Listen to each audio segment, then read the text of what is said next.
Sebuah perkampungan tua di desa Sendang Sari menyimpan misteri akan sejarah spiritual yang mengagumkan.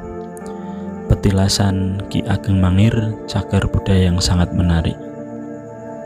Berawal dari tanah bebas upeti dan pajak atau perdikan yang dipimpin oleh Ki Ageng Mangir dan keturunannya, kini petilasan Ki Ageng Mangir menjadi pedesaan yang sangat nyaman. Menurut cerita legenda, ketika mulai zaman keruntuhan Majapahit, para keturunan Prabu Brawijaya V ada yang memilih mengembara ke arah barat, menempati daerah-daerah subur yang dahulu pernah ditempati kerajaan Mataram kuno. Dalam babat Tanah Jawi, konon Raden Megatsari atau Ki Ageng Mangir I tertarik dengan banyaknya pohon kelapa yang telah tumbuh menjadi hutan kelapa di tepian Sungai Progo. Daerah tersebut juga terdapat banyak satwa. Orang-orang ikut menempati desa Mangir dan hidup sejahtera dengan bertani dan membuat gula kelapa.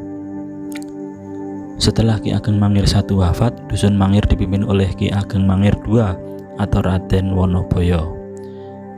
Ki Ageng Mangir telah menjadi satu-satunya pemimpin, pengayom, guru, dan tempat bertanya bagi masyarakat desa Mangir. Bahkan pengaruh Ki Ageng Mangir telah meluas sampai ke desa-desa di sekitarnya.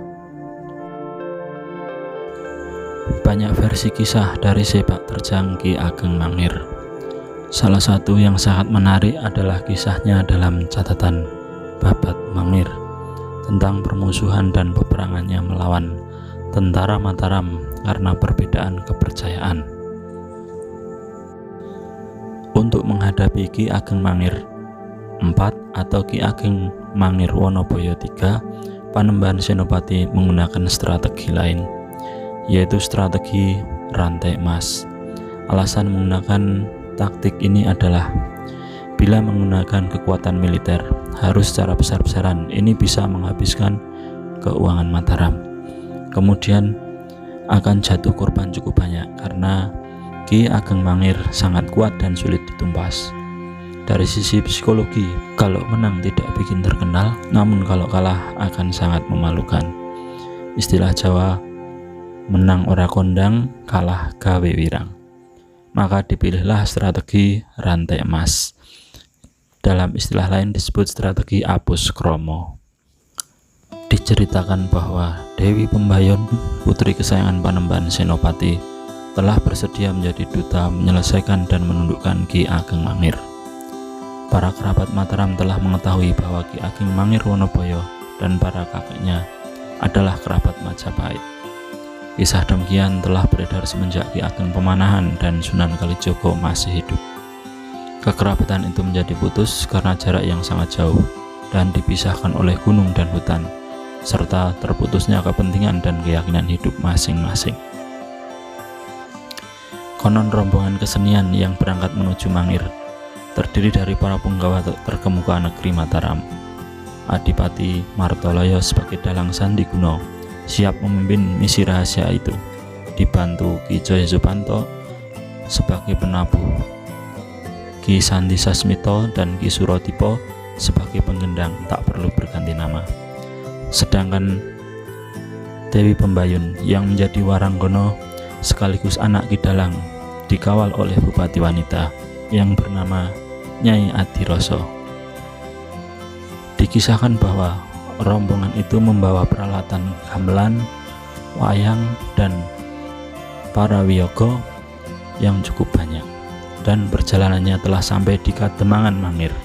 Kebetulan kala itu di Kademangan Mangir memang sedang merayakan Merti Dusun, yaitu menyambut pepanenan hasil pertanian yang diadakan setiap tahun. Tidak menyangka ada rombongan kesenian dari luar desa. Tentu saja Ki Ageng dapat menerima kedatangan mereka dengan senang hati. Tontonan itu pun segera digelar sehingga seluruh Kademangan Mangir menjadi hingar-bingar. Ki Ageng Mangir yang masih berjaga terpikat akan kecantikan sang waranggono yang duduk di belakang Ki Dalang Sandi Kuno. Selesai mendalang, mereka dijamu di dalam rumah Ki Ageng. Rumah itu memang sepi karena memang Ki Ageng belum berkeluarga. Belum ada wanita yang mampu menundukkan hatinya. Tetapi ketika melihat Sang Parangkono yang konon putri Dalang Sandiguno, hatinya berbicara lain dan sepertinya mulai tumbuh benih-benih cinta. Ki Ageng Mangir terkena panah asmara dan ingin melamar Dewi Pembayun untuk menjadi istrinya. Konon keduanya telah direstui untuk menjadi suami istri. Dewi Pembayun dengan sepenuh hati telah rela untuk menjadi Nyai Ageng Mangir Wonoboyo. Dengan pernikahan itu sesungguhnya bumi Mangir dikatakan telah menjadi bagian dari istana Mataram. Tetapi kiranya tak semudah itu untuk menundukkan sebuah keyakinan. Ki Ageng Mangir Wonoboyo tidak mengira bahwa istrinya itu adalah Sekar Kedaton Kerajaan Mataram. Ia tidak pernah tunduk kepada Panembahan Senopati. Konon Ki Ageng masih bertanya-tanya dengan penuh keraguan, namun toh pupus dengan keyakinan bahwa semuanya itu telah menjadi suratan takdir yang maha kuasa. Benih-benih cinta tetap mekar dan bersemi di hati keduanya. Tetapi untuk menghadapkan sembah kepada mertuanya di Mataram, harga diri dan pesan wanti-wanti kakek moyangnya selalu saja mengganggunya. Kemandirian desa Mangir harus diteruskan tanpa mengekor kepada kekuasaan lain. Tidak ada ketundukan tanpa kesadaran dan keikhlasan. Konon Ki Ageng Mangir benar-benar berada di simpang jalan. Nyai Ageng Mangir alias Dewi Pembayun yang ternyata seorang putri keraton tak habis-habisnya merayu sang suami untuk segera menghadap ayahandanya di Mataram. Selanjutnya, Ki Ageng Mangir menuruti permintaan istrinya untuk segera pergi ke istana. Konon para kerabat keraton Mataram telah mempersiapkan upacara penyambutan yang lazimnya disebut ngunduh mantu dengan tata cara yang meriah. Perjalanan Ki Ageng Mangir dan Nyai Ageng Mangir menuju Mataram diikuti oleh para kerabat Mangir yang cukup banyak. Ketika dia dan rombongan sampai di keraton Mataram, diam-diam prajurit Mataram sudah mengepung mereka.